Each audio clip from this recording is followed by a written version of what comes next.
तो नवरात्रि शुरू हो गए हैं, तो आज हम पढ़ते हैं माता भगवती का प्रथम अध्याय।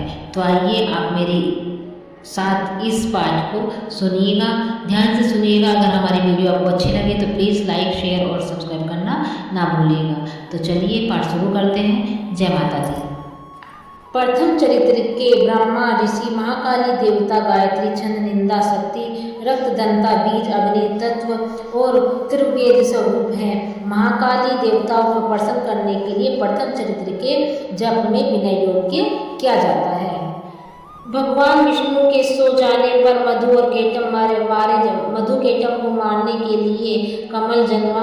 ब्रह्मा जी ने जिनके स्मरण किया था उन महाकाली देवी ने स्वयं करता हूँ। वे अपने 10 हाथों में खड्ग, चक्र, गदा, बाण, धनुष, प्रिय, शूल, भुजंगी, मस्तक और शंख धारण करती हैं। उनके 3 नेत्र हैं। वे समस्त अंगों से दिव्याभूषण में विशोभित हैं। उनके शरीर की कांति नीलकमल के समान तथा वे 10 मुख और 10 पैरों से युक्त। गंगे जी बोले, सूर्य के पुत्र सारण्यक जो 8वें मनु कहे जाते हैं, उनकी उत्पत्ति कथा विस्तार पूर्वक कहता हूँ, सुनो। सूर्य कुमार महाभाग स्वामी भगवती महामाया के अनुग्रह से जिस प्रकार मनंतर की स्वामी हुए थे, वे प्रसंग सुनाता हूँ। पूर्व काल की बात है। स्वारुचिस मनवंतर में सूरत नामक के एक राजा थे, जो चैत्र वंश में उत्पन्न हुए थे। उनका समस्त भूमंडल पर अधिकार था। वे प्रजा का अपने ओर से पुत्र की भांति धर्मपूर्वक पालन करते थे। तो भी उस समय कालावतवंशी नामक क्षेत्र उनके शत्रु हो गए।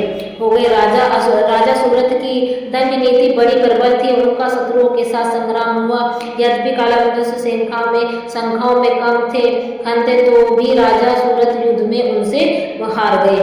वे युद्ध भूमि से अपने नगर की ओर लौट आए और केवल अपने देश के राजा होकर रहने लगे। समूची पृथ्वी से अब उनका अधिकार जाता रहा, किंतु वह भी अपने उन प्रबल शत्रुओं ने उस समय महाभाग राजा सूरत पर आक्रमण कर दिया। राजा का बल क्षीण हो चला था, इसलिए उनके दुष्ट, बलवान एवं दुर्मार्गी मंत्रियों उनकी राजधानी में भी राज किया और सेना को खजानों ने हत्या लिया। सूरत का प्रदेश नष्ट हो चुका था, इसलिए वह शिकार खेलने के बहाने से घोड़े पर सवार हो वहां से अकेले ही वन के घने जंगल में चले गए। वहां उन्होंने विप्रिय मेधा मुनि आश्रम देखा, जहां कितने ही सिंह जीव अपनी स्वाभाविक हंसवृत्ति छोड़कर परम शांत भाव से रहते थे।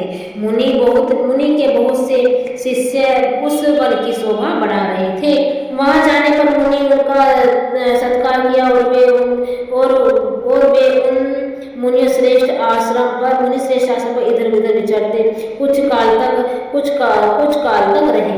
फिर ममता से वो इस प्रकार चिंता करने लगे, पूर्व काल में मेरे पूर्वजों ने जिसका पालन किया था, वही नगर आज मुझसे रहित है। पता नहीं मेरे दुराचारी भ्रातागण उनकी धर्म पूर्वक रक्षा करते हैं या नहीं। जो सदा मद की वर्षा करने वाला और सूर्यवीर था, वह मेरा प्रधान हाथी अब वो शत्रुओं के अधीन होकर ना जाने कितने भोगों को भोगता होगा। जो लोग मेरी कृपा से धन भोजन पाने से सदा मेरे पीछे चलते थे, वे निश्चय ही अब दूसरे राजाओं का अनुसरण करते होंगे। उन अपवाही लोगों द्वारा खर्च होते रहने के कारण अत्यंत कष्ट से जमा किया हुआ मेरा सारा खजाना खत्म हो जाएगा। और भी कई बातें राजा सूरत निरंतर सोचते रहते थे। एक दिन उन्होंने महाविप्रिय मेधा के आश्रम के निकट एक वैश्य को देखा और उनसे पूछा, भाई तुम कौन हो? यह तुम्हारे आने का क्या कारण है? तुम क्यों शोकाग्रस्त और अनमने से दिखाई देते हो? राजा सूरत का प्रेम पूर्वक कहा हुआ वचन सुनकर वैश्य ने विनती भाव से उन्हें प्रणाम किया और कहा। वैसे बोला, राजन, मैं धनियों के कुल में उत्पन्न एक वैश्य हूँ। मेरा नाम समाधि है। मेरे दुष्ट स्त्री पुत्र ने मुझे घर से धन के लोभ में घर से निकाल दिया है। इस प्रकार मैं धन, स्त्री और पुत्र से वंचित हूँ। मेरे विश्वसनीय बंधुओं ने मेरा ही धन लेकर मुझे दूर कर दिया है। इसलिए दुखी होकर मैं इस वन में चला आया। यहाँ रहकर मैं इस बात को नहीं जानता कि वह मेरे पुत्र, स्त्री और मेरे जो रिश्तेदार हैं वो कुशल हैं कि नहीं हैं। इस समय घर में कुशल रहते हुए अथवा उन्हें कोई कष्ट है, वे मेरे पुत्र कैसे हैं? क्या वे सदाचारी हैं अथवा दुराचारी हैं? राजा ने पूछा, जिन लोभी स्त्री, पुत्र आदि ने तुम्हें धन के कारण घर से निकाल दिया, तुम घर से निकाल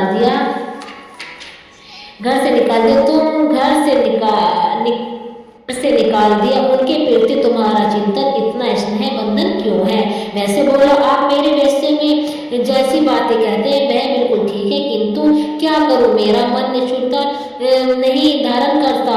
जिन्हें धन के लोभ में पड़कर पिता के प्रति स्नेह, पति के प्रति प्रेम था, तथा जिनके धन लोभ में पड़कर पिता के प्रति स्नेह, पति के प्रति प्रेम तथा आत्मजनक प्रति अनुराग की तिला दी, मुझे घर से निकाल दिया, उन्हें प्रति मेरे हृदय में इतना स्नेह, महामैत्री गुणहीन बंधुओं से प्रति भी मेरा वंचित इस प्रकार प्रेम मगन हो रहा है, मैं क्या करूं? इस बात को मैं जानकर भी नहीं जान पाता। उनके लिए मैं लंबी सांसें ले रहा हूं और मेरा हृदय अत्यंत दुखी हो रहा है। उन लोगों ने मेरा स्वार्थी अभाव है तो भी उनके प्रति मेरा मन निष्ठुर नहीं हो पा रहा है। इसके लिए मैं क्या करूं? मार्कंडेय कहते हैं, महान तदंतर राजाओं में श्रेष्ठ सूरत और समाधि नामक वैश्य दोनों साथ साथ मेधा मुनि की सेवा में उपस्थित हुए। उनके साथ अयोग्य न्यायपूर्ण विनय में वर्ताव करके बैठे। तत्पश्चात वैश्य और राजा ने अपने कुछ वार्तालाप आरंभ कर दिया। राजा ने कहा, हे भगवान, आपसे एक बात पूछना चाहता हूँ, सो बताइए। मेरा चित्त अपने अधीन न होने के कारण वह बात मेरे मन को बहुत दुखी करते। जो राजा मेरे हाथ से चला गया, उसमें और उसके संपूर्ण अंगों में मेरी ममता बनी हुई है। मुनिश्रेष्ठ, यह जानते हुए भी कि वह सब मेरा नहीं है, अज्ञानी की भांति मुझे उसके लिए दुख होता है। क्या है? उधर वह वैसे भी घर से अपमानित होकर आया है, उसके पुत्र और स्त्री ने उसको और भाइयों ने उसे छोड़ दिया है, सब जनों के इसी प्रकार परित्याग कर दिया है, तो भी यह उनके प्रति हार्दिक स्नेह रखता है। इस प्रकार यह तथा मैं भी बहुत दुखी है, जिनमें प्रत्यक्ष दोष देखा गया है। उस विषय के लिए हमारे मन को ममता जनित आकर्षण पैदा हो रहा है। महाभाव, हम दोनों समझदार हैं, तो भी हमसे यह मोह पैदा हुआ है। यह क्या है? इसी बोले, महाभाव, विश्व मार्ग का ज्ञान सब जीवों को है। इसी प्रकार विश्व में सबके लिए अलग अलग है। कुछ प्राणी दिन में नहीं देखते, कुछ प्राणी रात में नहीं देखते, कुछ जीव ऐसे हैं तथा कुछ जीव समझदार होते हैं, किंतु कुछ जीव ऐसे नहीं होते। पशु, पक्षी और मृग आदि सभी प्राणी समझदार होते हैं। मनुष्य की समझ भी वैसी नहीं होती जैसे उन मृग और पक्षियों की होती है। तथा जैसे ऋषि बोले, वास्तव में तो वे देवी नित्य रूप हैं, तथापि वे संसार की स्थित जन्म मरण की परंपरा बनाए रखने वाली भगवती महामाया के प्रभाव द्वारा ममता में भंवर से युक्त होने के गहरे गर्त में गिराए गए। इसलिए इसमें आश्चर्य नहीं करना चाहिए। जगदीश्वर भगवान विष्णु की योग निद्रा जो भगवती माया है, उन्हीं से यह जगत मोहित हो रहा है। वे भगवती महामाया देवी के ज्ञानियों के चित्त को बलपूर्वक खींचकर मोह में डाल देती हैं। वे ही इस संपूर्ण चराचर जगत सृष्टि करती हैं तथा वे ही प्रसन्न होने पर से मुक्ति के लिए वरदान देती हैं। वे ही परंपरा, विद्या, संसार बंधन और मोक्ष की हेतु भूता सनातनी देवी तथा संपूर्ण ईश्वरी की अर्धेश्वरी हैं। राजन ने पूछा, भगवान जिन्हें आप महामाया कहते हैं, वे देवी कौन है? ब्राह्मण, उनका आविर्भाव कैसे हुआ है तथा उनके चरित्र को उनके चरित्र कौन कौन से हैं? ब्रह्मा देवता श्रेष्ठ महिषा उन देवियों का जैसा प्रभाव हो, जैसा रूप हो, वह और जिस प्रकार प्रादुर्भाव हुआ हो, वह सब हम आपके मुख से सुनना चाहते हैं।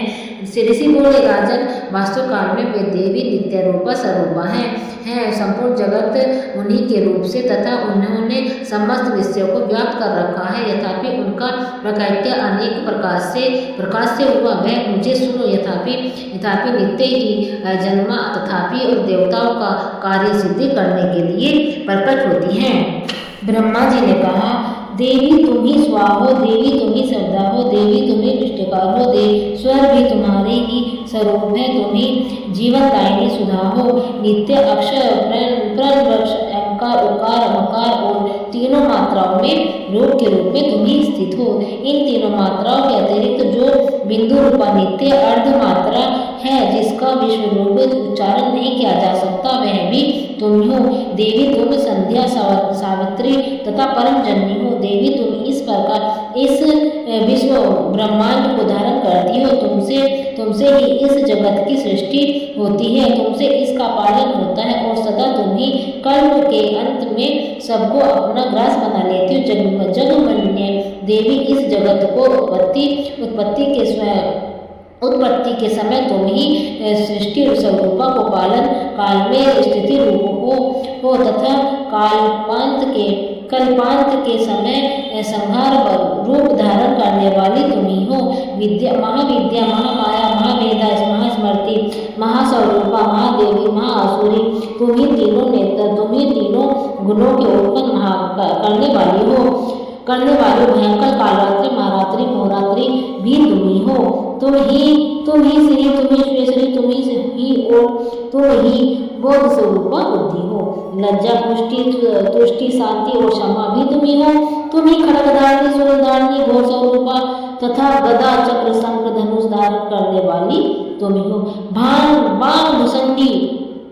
बाण भुसंडी और परगी, ये सभी तुम्हारे अस्त्र हैं। तुम सौम्य और सौम्यतर हो। इतना ही नहीं, जितने भी सौम्य एवं सुंदर पदार्थ हैं, उन सब की अपेक्षा में तुम अत्यधिक स्वरूप देवी हो। कहीं भी सत्य असत्य रूप जो कुछ वस्तु है वो और उन सब की जो शक्ति है, वे भी तुम ही हो। इसी अवस्था में तुम्हारी स्तुति क्या हो सकती है? जो इस प्रकार जगत की सृष्टि, पालन और संहार करते हैं, उन भगवान को भी जब तुमने निंद्रा के अधीन कर दिया है, तो तब तुम्हारी स्तुति करने में यहाँ कौन समर्थ हो सकता है? ऋषि कहते हैं, जब ब्रह्मा जी ने महामधु और कीटम को मारने के उद्देश्य से भगवान विष्णु के जागने के लिए तमोगन अधिदात्री देवी योग निद्रा इस प्रकार स्तुति की, तो वे भगवान ने नेत्र, मुख और नासिका, बाहु, हृदय और वक्ष स्थल के निकलकर अवजयजम्मा ब्रह्मा जी की दृष्टि के समक्ष खड़ी हो गई। योग निद्रा से मुक्त होने पर जगत के स्वामी भगवान जनार्दन ने उस एकावरण्य के जल में शेषनाग की सैया से जाग उठे। फिर उन्होंने उन दोनों असुरों को देखा। वे दुरात्मा मधु और केटम अत्यंत बलवान तथा प्राकृत थे और क्रोध से लालाते कि ब्रह्मा जी को खाने के लिए दौड़ रहे थे। तब भगवान हरि ने उठकर उन दोनों के साथ 5000 वर्षों तक केवल महायुद्ध किया। वे दोनों भी अत्यंत बल के कारण उन्मत्त हो रहे थे। अत्यंत महामाया ने भी उन्हें अपने मुंह में डाल रखा था। इसलिए भगवान विष्णु ने कहने लगे, माया, हम तुम्हारी वीरता से संतुष्ट हैं, तुम हम लोगों से कोई वर मांग लो। श्री भगवान बोले, यदि तुम दोनों मुझ पर प्रसन्न हो तो अब मेरे हाथों से मारे जाओ। बस इतना सा ही वर मैं मांग रहा हूँ, यह दूसरे किसी वर से क्या लेना। ऋषि कहते हैं, इस प्रकार धोखे में आ जाने पर जब उन्होंने संपूर्ण जगत में जल ही जल देखा तो कमल नयन भगवान से कहा, जहाँ पृथ्वी जल में डूबी ना हो, जहाँ सूखा स्थान हो, वहीं हमारा व्रत करो। ऋषि कहते हैं, तब तथास्तु कहकर चक्र और शंख, चक्र और गदा धारण करने वाले भगवान ने उन दोनों के मस्तक अपनी जांघ पर रखकर चक्र से काट डाले। इस प्रकार ही देवी महामाया ब्रह्मा जी की स्तुति करने लगे। स्वयं प्रकट हुई जब तुमसे उनके भाव वर्णन करता हूँ, सुनो, उनके भाव वर्णन करता हूँ। इस प्रकार श्री मार्कंडेय जी पुराण में श्रावणी मन्वंतर की कथा में अंतर्गत देवी महात्म्य मधु के यमवत नामक पहला अध्याय पूरा हुआ। बोलो दुर्गा माता की जय। जय माता की जय। सांची दरबार की जय।